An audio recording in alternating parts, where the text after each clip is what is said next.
Thank you very much for adding my research for Singapore experience for East Asian fertility sessions.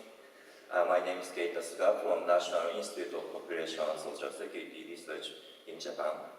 Today I'd like to talk about ethnic differentials in effect of first marriage and marital fertility on below replacement fertility in Singapore. When I first visited Singapore 9 years ago, I'm impressed many researchers criticize the government attitude by which researchers take access strictly restricted. Although Singapore has drawn for demographers' attention for intensive population control policies and their effects on fertility, there are few studies directly address neither an effect on natality nor its ethnic differentials.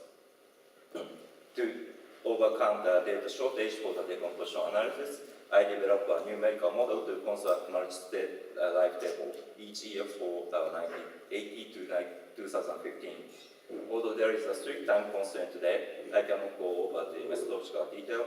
Rather, I will talk about the ethnic differentials of fertility in Singapore and review results of multistate lifetable analysis for post-marriage effect on the ethnic differentials.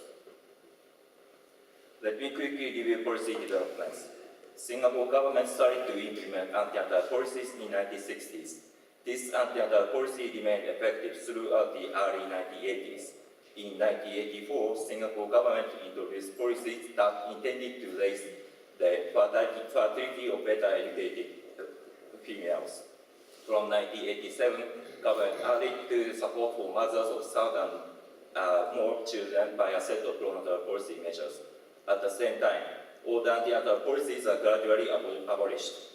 While there are no major policy developments for 1990s, after 2000, the government further enhanced the support for first and second childbirth. TFR responded differently to the policy interventions by ethnic group. Malay's TFR turned to increase at 1979 when antenatal policy continued.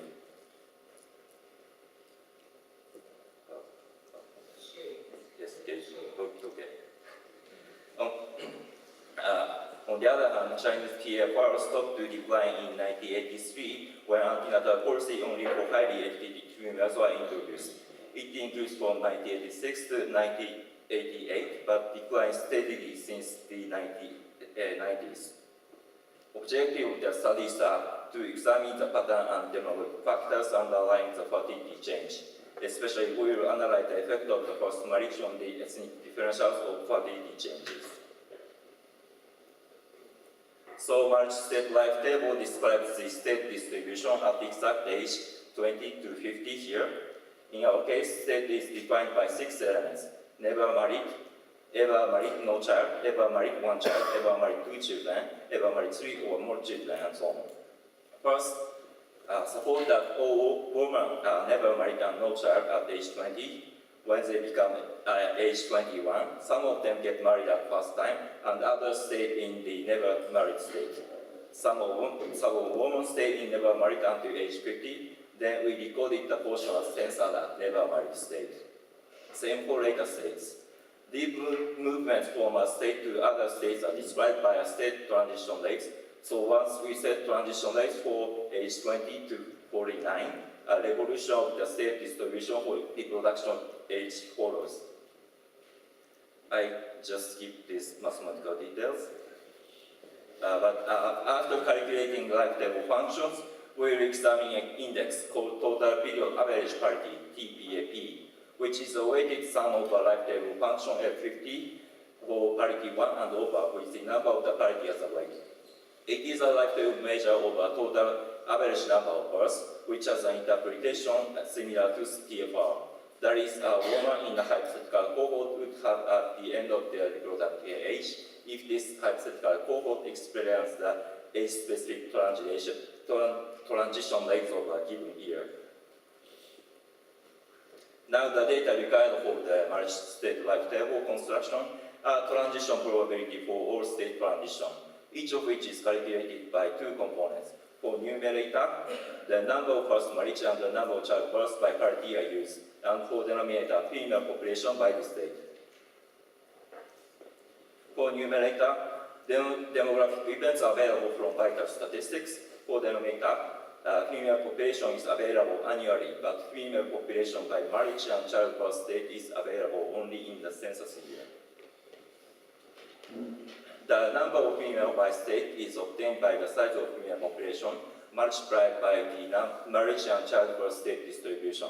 So if we have state distribution from interim periods, we can construct life table every year. Because of the time constraint, I am not able to show the detail of how to estimate state distributions between census years. However, I estimate the state distribution recursively by focusing on the fact that hazard rates give the transition probability between the states from a year to next year. Here, I skip the detail of the construction, but move to the decomposition, which is necessary for interpreting the result. We use Kitagawa's method for difference of rate generalized to a function by the scatter. We apply the method to single-year increments of TPAP.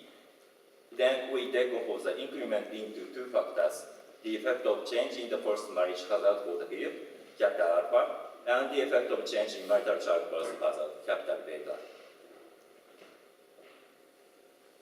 Then TPAP in year cap T can be shown to be expressed by a sum of three components: TPAP in year 0, sum of the first marriage effect, and sum of the marital fertility effect as in equation 5.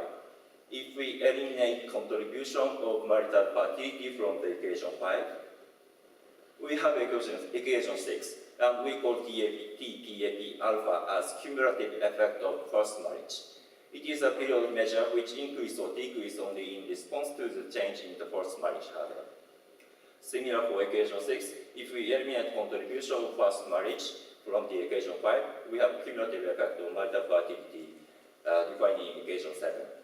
I call this measure as cumulative effects because time series of the observed period TFR is not decomposed into the difference of components between the beginning and the end of period, but we consider development of components over the interval by single year. There are two more advantages in this decomposition. One is clear interpretation. Like traditional TFR, TPAP alpha, the cumulative effect of first marriage has an interpretation of the total average number of births that woman in hypothetical cohort would have if no change in marital childbirth hazard and shape of the age schedule from year 0 up to year T. Similar interpretation is true for the cumulative marital fertility effect. Another advantage is that the decomposition result can be graphically summarized and demonstrated to one single figure as we see in the result. Figure shows the decomposition result formally. Solid line is TPAP from 1980 to 2015. It can be written by sum of three components. Red line corresponds with the TPAP beta. It was sum of TPAP in 1980 and cumulative marital fertility effect up to year T. So if we subtract TPAP from TPAP beta, negative or cumulative first marriage effect remains. It is the size of total decline in TPAP due to the decline in the first marriage from 1980 to year T. Formally, from 1980 to 2015 overall, marital fertility has positive net effect on TPAP. Solid blue line shown in TPAP in 2015 is 1.82, which is due to the change in both first marriage and marital fertility hazard over the period. If we eliminate the effect of the change in first marriage, TPAP would be 2.32 as cumulative effect of marital fertility in that show. So the difference of 0.5 is a consequence of a decrease in the first marriage from 1980 up to 2015 overall. This exhibits a sizable maturity effect on Malay's TPAP. Throughout 1990s, Malay's cumulative marital childbirth effect stayed almost unchanged. After it decreased in early 2000, the cumulative marital childbirth effect was again stabilized. Prolonged decline in TPAP since the 1990s with the stability of cumulative marital childbirth effect imply a low of maturity as a primary determinant of Malay's fertility decline after 1990. However, if we focus on past 5 years after 2010, both forced marriage effect and marital fertility effect recovery. Figures show the decomposition result for Chinese for 1980 to 2015 overall. Both forced marriage and marital fertility effect accounts almost half of the decline in Chinese TPAP. For 1990s, TPAP decreased mainly due to the marital fertility effect. However, after 2000, marital fertility was recovering slowly, but the drop in the first marriage increasingly affected TPAP.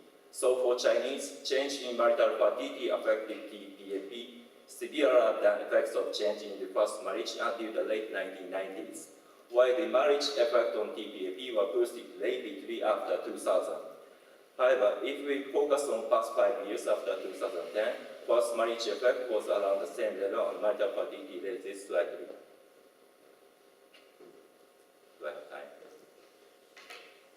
The table summarizes the ethnic differentials and similarities. At the first glance, patterns and factors underlying fertility changes are looked quite differently by ethnic group. Although size of change differ between ethnic groups, it is found only in one period for each effect that direction of change differ between ethnic groups. One is marital fertility effect for 2004 to 2010, that Chinese marital fertility increased slowly, while Malay's marital fertility decreased by 6%. Another is in nuptiality effect after 2010, that Chinese first marriage effect is almost constant, while Malay's first marriage effect increased by 6%. For other periods, although the magnitude of fertility change varies by ethnic group, patterns of the fertility change coincide among the ethnic groups. We found ethnic differentials and similarities in the first marriage and marital fertility effect. It is hard to derive policy implication from the result, however, because fertility change is a consequence of many factors that could be endogenous, and it is not possible to isolate the effect of policy if we do not have more detailed data. If I add one more comment, the government introduced intensive pro-natal policy after 2000. Nevertheless, Malay's rapid fertility decline after 2000 was a consequence of the first marriage effect. Malay's fertility is concurrently higher than Chinese one. However, for me, Malay's marriage and fertility behavior is getting resembling Chinese behavior. Thank you very much for your attention.